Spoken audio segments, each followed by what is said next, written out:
Hello dear students, मैं चैन sir इस YouTube channel पर आपका स्वागत करता हूं। इस वीडियो में मैं आपके लिए लेके आया हूं आपकी जो हिंदी का जो मेधा बुक है, तो इसका जो नीति के दोहे नामक जो पार्ट है, तो इस पार्ट के जो संपूर्ण प्रश्नों के जो उत्तर है आपको इस वीडियो में देखने को मिलेगा। तो मेरे साथ इस पूरे वीडियो में बने रहिए। फर्स्ट जो प्रश्न आता है आपका कि इन प्रश्नों के उत्तर बताइए, इसमें क नंबर है कि नाव क्या करती है। तो उत्तर में आपका क्या हो जाएगा कि नाव अलग अलग प्रकार के लोगों को साथ लेकर चलती है। फिर आपका ख नंबर आएगा कि अभिमान और धर्म के मूल क्या है। तो उत्तर में आपको हो जाएगा अभिमान के मूल में पाप का भाव और धर्म के मूल में दया का भाव रहता है। फिर आपका ग नंबर आएगा कि मोर का भोजन क्या है। तो उत्तर आपका क्या हो जाएगा, मोर का भोजन सांप है। मोर जो है किसको खा जाता है, सांप को खा जाता है ना। फिर आपका अगला आएगा, इन प्रश्नों को उत्तर दीजिए दूसरे नंबर का क नंबर का कि वीर पुरुष और कायर पुरुष में क्या अंतर होता है। तो उत्तर हो जाएगा कि आपका वीर पुरुष अपना शौर्य रण में दिखाते हैं, जबकि कायर पुरुष अपने शौर्य का मात्र ढिंढोरा पीटते हैं। फिर आपका ख नंबर है कि कैसे व्यक्ति का मन ग्लानि से भर जाता है, जिससे उसे स्वयं के हित का नुकसान भी उठाना पड़ता है। तो उत्तर हो जाएगा कि गुरु की सीख की अवहेलना करने वाले व्यक्ति का मन ग्लानि से भर जाता है और उसे नुकसान झेलना पड़ता है। मतलब आप अपने जो गुरु है उनकी जो बातों की अवहेलना करेंगे, उनके जो सिखाए गए रास्ते हैं उनकी अवहेलना करेंगे तो आपको नुकसान झेलना पड़ेगा। फिर आपका ग नंबर का प्रश्न है, ग नंबर के प्रश्न में वे कौन से गुण है जो हमें विपत्तियों से बचाते हैं।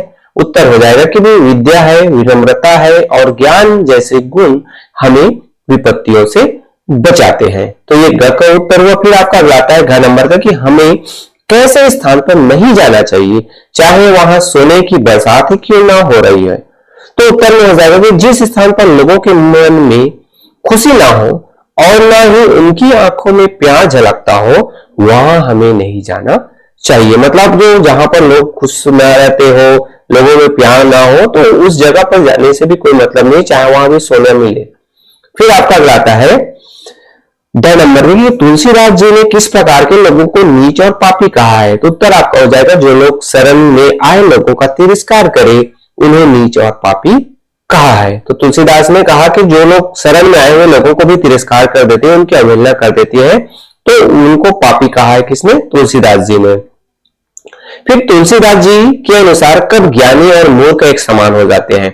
तो उत्तर में हो जाएगा आपको जब ज्ञानी पुरुष के मत में क्रोध, काम, लोभ और अभिमान आ जाए तो ज्ञानी पुरुष और मूर्ख एक समान हो जाता है। अगर आप ज्ञानी हैं, आपके मन में जो है काम, क्रोध, लोभ आ गया, आपके ध्यान में अभिमान आप करने लगते हैं, तो ऐसे जो व्यक्ति हैं वो ज्ञानी होते हुए मूर्खों के समान हो जाता है।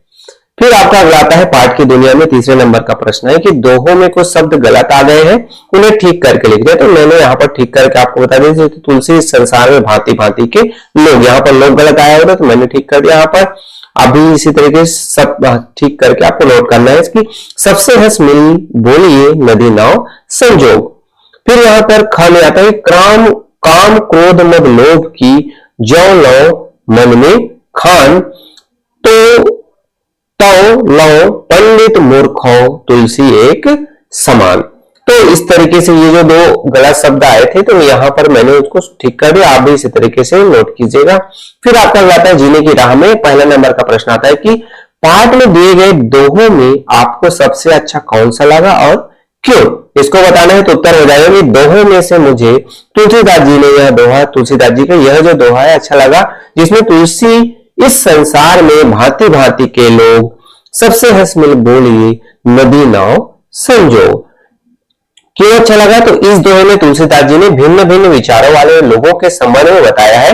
उन्होंने कहा है कि इस संसार में भिन्न भिन्न विचारों के लोग रहते हैं, हमें उनसे मिल मिलाप के साथ रहना चाहिए। तो सबके साथ रहना अच्छा से, तो इस कारण से ये आपको अच्छा लगा, ऐसा आप लिख सकते हैं। तो ये पॉइंट आप पूरा नोट कर सकते हैं। फिर आपका दूसरा नंबर आता है कि मिल बांट कर खाने में बड़ा आनंद आता है। क्या आपने कभी अपना लंच किसी के साथ साझा किया, यदि हाँ तब आपको कैसा लगा, यदि नहीं तो ऐसा करके देखिए कितना आनंद आता है। अगर आपने जो है अपने क्लास फ्रेंड है उनके साथ लंच वगैरह शेयर किए, तो आप अपनी बातों को भी लिख सकते हैं। उत्तर तो मैंने यहाँ आपके लिए ला ही दिया है। जी हाँ, मैंने कई बार अपना भोजन किसी दूसरे व्यक्ति के साथ साझा किया है। इससे न केवल खाने का स्वाद बढ़ता है, बल्कि इससे दोनों व्यक्तियों के बीच एक अच्छा संबंध बनता है, जो आगे चलकर एक अच्छी दोस्ती बन सकते हैं। जैसे यहाँ पर किसी दूसरे व्यक्ति के साथ, तो यहाँ पर मैंने अपने क्लास फ्रेंड का नाम लिख सकते हैं कि उनके साथ साझा किया और इससे खाने का जो है स्वाद भी आता है और हमारे साथ उनका जो संबंध अच्छा बनता है और आगे हम अच्छे से दोस्त बन जाते हैं, जैसे आपने बनाया भी होगा कई दोस्त। फिर आपके भाषा की दुनिया में दूसरा नंबर का आता है कि इन शब्दों से हिंदी पर्याय लिखिए। जो शब्द है तो उनके हिंदी पर्याय आपको लिखना है। रन तो ये आपका रन हो जाएगा, तहा तो तहा वहां ये हो जाएगा। संयोग, संयोग का क्या होगा, संयोग होगा। फिर आपका छाड़िए, ये क्या है आपका छोड़िए। फिर आपका शरणागत, तो ये सही शब्द है आपका शरणागत, इस तरीके से होगा। देखी, देखी का क्या होगा, देखकर। फिर आपका अगला है तीसरे नंबर में इन शब्दों के हिंदी पर्याय लिखिए। तो इसमें से नर है तो नर का क्या है आपको मनुष्य, आदमी, पुरुष, ये पर्यायवाची शब्द हो गया। नाव है तो नाव का नौका, नैया, डोंगी। फिर आपका जो है कंचन का पर्यायवाची शब्द हो जाएगा स्वर्ण, सोना, कुंदन। फिर आपका मोर, मोर का क्या हो जाएगा मयूर, सीखी और केक। फिर आपका सांप, सांप को किस नाम से जाना जाता है, उसका पर्यायवाची हो गया सर्प है, भुजंग है, विषधर है, ये भी आपका सांप का पर्यायवाची है। अगला आता है आपका इन शब्दों से वाक्य बनाना है आपको। जैसे सहज, तो कठिन परिश्रम से सफलता सहज ही प्राप्त की जा सकती है। अगर हम कठिन मेहनत करेंगे तो हमें सफलता मिलेगी। ख, हानि, हानि क्या है, व्यापार में लाभ और हानि तो होती ही रहती है। फिर आपका अगला आएगा विद्या, विद्या मानव की सबसे बड़ी निधि है। ये आपका विद्या से क्या हुआ, शब्द हमने बना दिया, वाक्य बना दिया शब्द से। फिर अभिमान, अभियान, सॉरी, घर में है आपका अभियान, अभियान का क्या होगा, भारत को स्वच्छ बनाने के लिए स्वच्छता अभियान चलाया गया। तो ये हमने अभियान से क्या बनाया, शब्द बना दिए, शब्दों से वाक्य बना दिया हमने। फिर आपका आता है प्राण, तो प्राण में क्या है, रक्षा दल ने कईयों के प्राण बचा लिए। कब विपत्ति आती है तो रक्षा दल आता है ना, तो इसने कईयों के प्राण बचा लिए। फिर आपका आता है जो उत्तर सही है उसके सामने आपको सही का निशान लगाना है।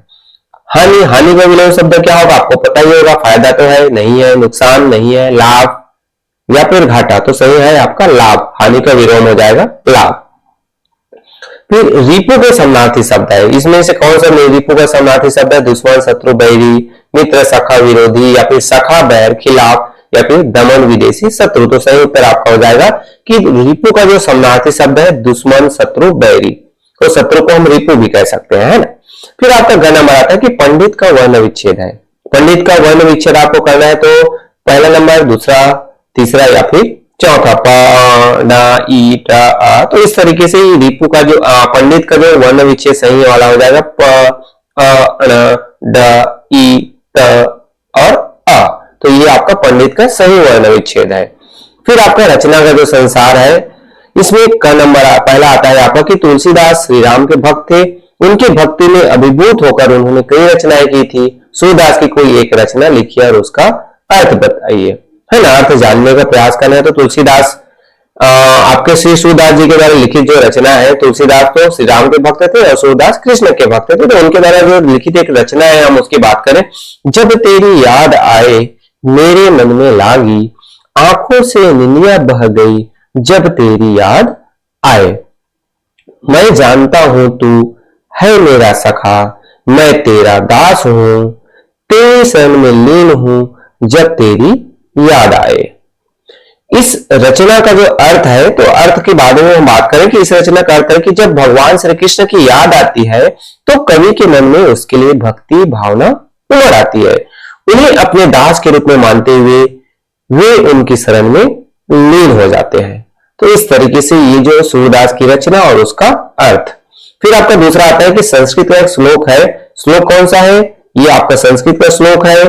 फिर इस जो श्लोक का अर्थ पता करके आपको लिखना है। तो मैंने यहाँ पर उत्तर में आपको दे दिया। इसका अर्थ क्या है कि उन्नति चाहने वाले मनुष्य को 6 प्रकार के दोष त्याग देने चाहिए। ये दोष है नींद, ऊँघना, डर, क्रोध, आलस्य और काम में देरी करना। तो यहां पर इसको लगातार लिखेंगे, काम में देरी करना। तो ये जो श्लोक, इसका जो अर्थ है यहाँ पर।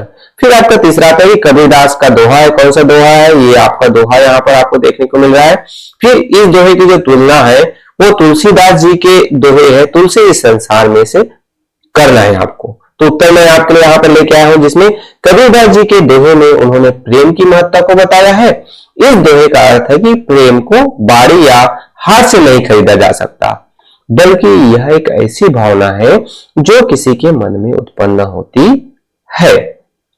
तो ये आपका अगला आता है कि इसके विपरीत जो तुलसीदास जी के दोहे तुलसी इस संसार में, उसमें उन्होंने भगवान के भक्ति को बताया है। इस दोहे का अर्थ है कि भगवान के भक्ति को धन या अन्य वस्तुओं से नहीं खरीदा जा सकता, बल्कि यह एक ऐसी भावना है जो किसी के मन में उत्पन्न होती है। तो इस तरीके से हमने जो दोनों जो तुलना है वो यहाँ पर मैंने आपके लिए लेके आया हुआ है, इसको आप नोट कर सकते हैं और अपने क्लास में इसको बता सकते हैं। फिर आपका इस तरीके से ये जो अध्याय है उसका जो पूरा का पूरा जो प्रश्नों के जो उत्तर है मेरे द्वारा आपको प्रोवाइड कर दिया गया। आशा करता हूँ यह आपके लिए बहुत ही ज्यादा मददगार होगा। अगर वीडियो मददगार है तो चैनल को सब्सक्राइब कीजिए। अभी तक आपने इस चैनल को अपने दोस्तों के साथ भी शेयर नहीं किया तो उसको भी जरूर कीजिए ताकि उनका भी हाल हो जाए, और वीडियो को लाइक करना ना भूलिए। So okay, thank you.